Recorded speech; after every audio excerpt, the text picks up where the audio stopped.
வீடியோக்குள்ளே போகலாம். நம்மளோட இந்த சேனல் நீங்கள் இப்போ தான் ஃபஸ்ட் டைம் பார்க்குறீங்கன்னா மறக்காமல் ப்ளீஸ் ஃப்ரெண்ட்ஸ் சப்ஸ்கிரைப் பண்ணிக்கோங்க. அதோட பக்கத்தில் இருக்க பெல் பட்டனையும் ப்ரெஸ் பண்ணிக்கோங்க. இதனால் நம்மளோட எல்லா வீடியோஸையும் நீங்கள் மிஸ் பண்ணாமல் உடனே பார்க்கலாம். வீடியோஸ் எல்லாம் நம்ம சேனலில் ரொம்பவே புதுசாக இருக்கும். உங்களுக்கு பிடிச்சிருந்தா மறக்காமல் சப்ஸ்கிரைப் பண்ணிக்கோங்க. அதோட ப்ளேலிஸ்ட்டில் தனித்தனியாக என்னென்ன வீடியோஸ் இருக்குதுன்னு நீங்கள் செக் பண்ணி பார்த்துக்கலாம். ஹாய் ஃப்ரெண்ட்ஸ், அனைவருக்கும் வணக்கம். Welcome to my channel. எல்லோரும் எப்படி இருக்கீங்க ஃப்ரெண்ட்ஸ்? நல்லா இருக்கீங்களா? இந்த வீடியோவில் ரொம்பவே டேஸ்டியான ஒரு பொரியல் தான் எப்படி செய்கிறதுன்னு சொல்லி பார்க்க போகிறோம். கொத்தவரங்காயில். இப்போ வாங்க, அடுப்பு மேலே ஒரு கடாய் வச்சுக்கலாம். அதில் ஒரு 3 ஸ்பூன் அளவுக்கு எண்ணெய் ஊற்றிக்கலாம். எண்ணெய் ஊற்றிட்டு அதில் கடுகு, சீரகம், வெந்தயம், கடலைப்பருப்பு, உளுந்தம்பருப்பு நம்ம தாளிப்பு எப்படி போடுவோமோ அந்த மாதிரி போட்டுக்கலாம். எண்ணெய் ஊற்றும் போது கடாயில் எல்லா பக்கமும் படுற மாதிரி நம்ம ஊற்றிருக்கோம். எப்போவுமே இந்த மாதிரி பண்ணிங்கன்னா உங்களுக்கு அடியில் ஒட்டாமல் ரொம்ப சூப்பராக வரும், எந்த பொரியலோ குழம்போ எது செஞ்சாலும். இப்போ கடுகு, சீரகம் நல்லா வெடித்த பிறகு கொஞ்சம் கருவேப்பிலை சேர்த்துக்கலாம் வாசனைக்காக. அதுக்கப்புறம் ஒரு வெங்காயம், இதையும் சேர்த்துட்டு நல்லா வதக்கிக்கலாம். வெங்காயம் நல்லா வதங்கட்டும். அதுக்கப்புறமா இதில் நம்ம கட் பண்ணி வச்சுருக்க கொத்தவரங்காயை சேர்த்துடலாம். கொத்தவரங்காய் பார்த்திங்கன்னா ஏற்கனவே காமிச்ச மாதிரி நல்ல ஒரு கொத்தவரங்காயை 2 மாதிரி தான் கட் பண்ணி வச்சுருக்கேன்.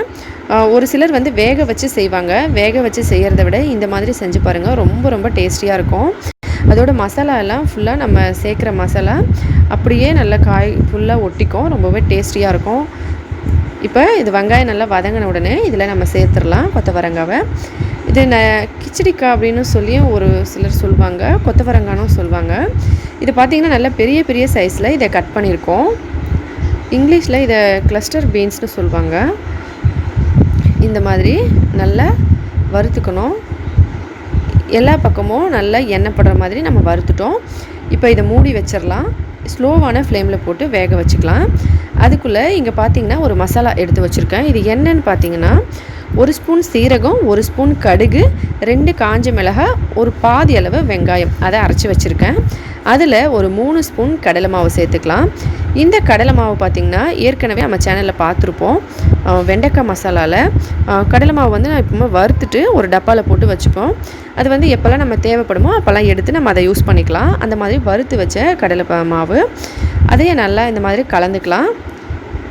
அந்த மசாலாவோட கடலை மாவு சேர்த்து நல்லா கலந்து வச்சாச்சு.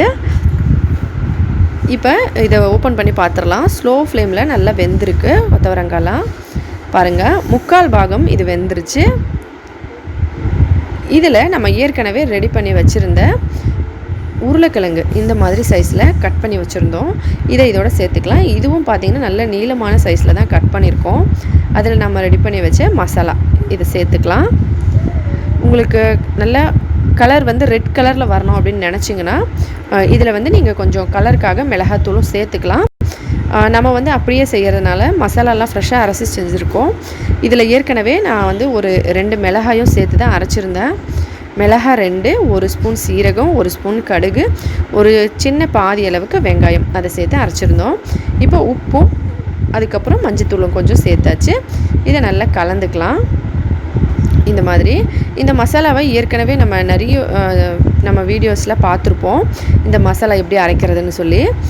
அந்த மசாலா தான் இதில் சேர்த்துருக்கோம். சேர்த்துட்டு நல்லா கலந்துக்கலாம். இந்த மாதிரி எல்லா பக்கமும் அந்த மசாலா படுற மாதிரி கலந்துட்டு அதுக்கப்புறமா நம்ம இதை ஸ்லோவான ஃப்ளேமில் வச்சு கொஞ்சம் நேரம் வேக வைக்கலாம்.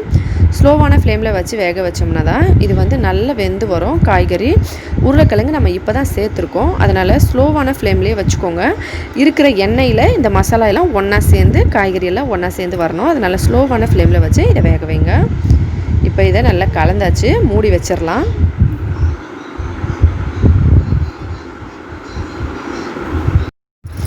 இப்போ கொஞ்ச நேரம் ஆயிருக்கு. பாருங்கள் ஃப்ரெண்ட்ஸ், எவ்வளோ சூப்பராக இது வெந்திருக்குன்னு சொல்லி. எல்லா பக்கமும் அந்த மசாலா ஃபுல்லாக ஒட்டிக்கும். இந்த மாதிரி ஸ்லோவான ஃப்ளேமில் வச்சு வேக வச்சோம்னா அடியும் பிடிக்காது. அதோட காய்கறியில் இந்த மசாலாலாம் மொத்தமாக ஒட்டி வரும். பாருங்கள், இந்த மாதிரி நல்லா கொஞ்சம் ப்ரௌன் கலர் மாதிரி எல்லா பக்கமும் இந்த மாதிரி வந்தால் ரொம்ப சூப்பராக இருக்கும். அதோட டேஸ்ட்டு கொஞ்சம் கிறிஸ்பியான மாதிரி இருக்கும். நம்ம கடலை மாவும் சேர்த்துருக்கோம். நல்ல டேஸ்ட்டும் சூப்பராக இருக்கும். ஒட்டாமல் வரும் கடாயில். அதோட காய்கறிகளோட மசாலா ஒட்டி வரும். இது வந்து நம்ம நான்ஸ்டிக் பேனில் செய்யலை, அப்படியே வெறும் கடாயில் தான் செஞ்சுருக்கோம். ஆனாலும் பாருங்கள், மசாலா சுத்தமாக ஒட்டவே இல்லை. அதுக்கு மெயினாக ஸ்லோவான ஃப்ளேமில் வைங்க. நம்ம சொன்ன மசாலா அந்த மசாலா வந்து எப்படி ரெடி பண்ணியிருக்கோன்னா நம்ம டிஸ்கிரிப்ஷன்லேயும் நான் உங்களுக்கு என்னென்ன பொருள் எவ்வளோ சேர்த்துருக்கேன்னு சொல்லி டிஸ்கிரிப்ஷனில் கொடுத்துட்றேன். அங்கேருந்து நீங்கள் பார்த்துக்கோங்க. இப்போ இதை மூடி வச்சிடலாம். இன்னும் கொஞ்சம் நேரம் வேகட்டும். பாருங்கள், இன்னும் கொஞ்சம் நேரம் கழித்து இதை ஓப்பன் பண்ணியிருக்கோம். நல்லா வெந்துருச்சு. உருளைக்கிழங்கு பார்த்தாலே தெரியும். காய்கறியெல்லாம் நல்லா வெந்திருக்கு பாருங்கள். நமக்கு கொத்தவரங்காயும் உருளைக்கிழங்கும் சூப்பராக வெந்திருக்கு. அதோட இந்த மசாலா மொத்தம் பாருங்கள் இவ்வளோ சூப்பராக பிடிச்சிட்ருக்கு. நல்லா கடாயிலேருந்து எடுத்து விட்டுறலாம் இந்த மாதிரி. அவ்வளோதான், ரொம்பவே டேஸ்டியான மசாலா கொத்தவரங்காய் ரெடி ஆகிடுச்சு. நீங்கள் பொதுவாக செய்யும் போது தேங்காய், அதுக்கப்புறம் வேர்க்கடலை இதெல்லாம் பயன்படுத்தி செஞ்சுருப்பீங்க. ஒரு தடவை இந்த மாதிரியும் செஞ்சு பாருங்கள். இங்கே இன்னும் நார்த் இந்தியன் ஸ்டைலில் இந்த மாதிரி செய்வாங்க. நிறைய விதமாக செய்வாங்க பொரியல். ஆனால் இப்படி செஞ்சு பாருங்கள், ரொம்பவே டேஸ்டியாக இருக்கும். மசாலாவும் ஃப்ரெஷ்ஷாக நம்ம அரைச்சி செஞ்சுருக்கிறதுனால ரொம்பவே டேஸ்ட்டாக இருக்கும். இப்போ இதை நல்லா கலந்தாச்சு பாருங்கள். காய்கறிகள் எல்லாம் வெந்துருச்சு. இதை நல்லா மூடி வச்சு இன்னும் ஒரு 2 நிமிஷம் வேகட்டும். நல்ல பச்சையாக நம்ம மசாலா அரைச்சோம். சீரகம் கடுகெல்லாம் நம்ம வறுக்காமல் தான் அரைச்சோம். இதுக்கு முன்னாடி போட்ட வீடியோலையே நீங்கள் பார்த்துருப்பீங்க அந்த மசாலா வந்து எப்படி அரைக்கிறதுன்னு. அந்த மசாலாவை அப்படியே பச்சையாக சேர்த்துருந்தோம். ஆனாலும் நம்ம காய்கறிகளோட எண்ணெயில் சேர்த்து வேக வைக்கும்போது அந்த மசாலாவும் நல்லா வெந்துடும். இதை முழுக்க சிம்மில் வச்சே செய்யுங்க. சிம்மில் கொஞ்சம் மீடியமான ஃப்ளேமில் வச்சு செய்யுங்க. ரொம்ப சூப்பராக காய்கறிகள் வெந்து வரும். கொத்தவரங்காய் பொதுவாக வேக வச்சு செய்கிறத விட இந்த மாதிரி செஞ்சு பாருங்கள். கண்டிப்பாக வீட்டில் எல்லாருமே விரும்பி சாப்பிடுவாங்க. இப்போ இன்னொரு 2 நிமிஷம் ஆயிடுச்சு. எடுத்து பார்க்கலாம். பாருங்கள், நல்ல கலர் சேஞ்ச் ஆகிருக்கு. இப்போ இதை எடுத்துடலாம். ரொம்பவே டேஸ்டியான கொத்தவரங்காய் உருளைக்கிழங்கு மசாலா ரெடி ஆகிடுச்சு. கடாயில் பாருங்கள் சுத்தமாக ஒட்டவே இல்லை. நான் உங்களுக்கு எடுத்து காட்டுறேன். பாருங்கள் ஃப்ரெண்ட்ஸ், எவ்வளோ சூப்பராக இருக்குது. பார்க்கும்போதே நல்லா மசாலா ஒட்டிகிட்ருக்கு கொத்தவரங்காலையும் உருளைக்கிழங்குலையும். இதில் நம்ம சேர்த்துருக்க மசாலாவும் கடலை மாவும் தான் இதோட டேஸ்ட்டு இன்னும் நல்லா கூட்டி கொடுக்கும்.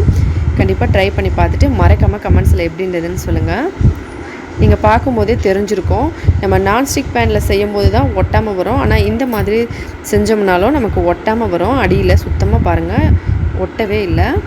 ஆனால் காய்கறிகளில் அதே போல் மசாலாலாம் ஃபுல்லாக பிடிச்சிட்ருக்கு பாருங்கள். இது எல்லாத்தையும் வெளியே எடுத்தாச்சு. நீங்கள் அலுமினிய கடாயில் செஞ்சாலும் சரி, எந்த கடாயில் செஞ்சாலும் சரி, எண்ணெய் நல்லா ஊற்றும் போதே நம்ம கடாயில் எல்லா பக்கமும் படுற மாதிரி ஊற்றிக்கோங்க.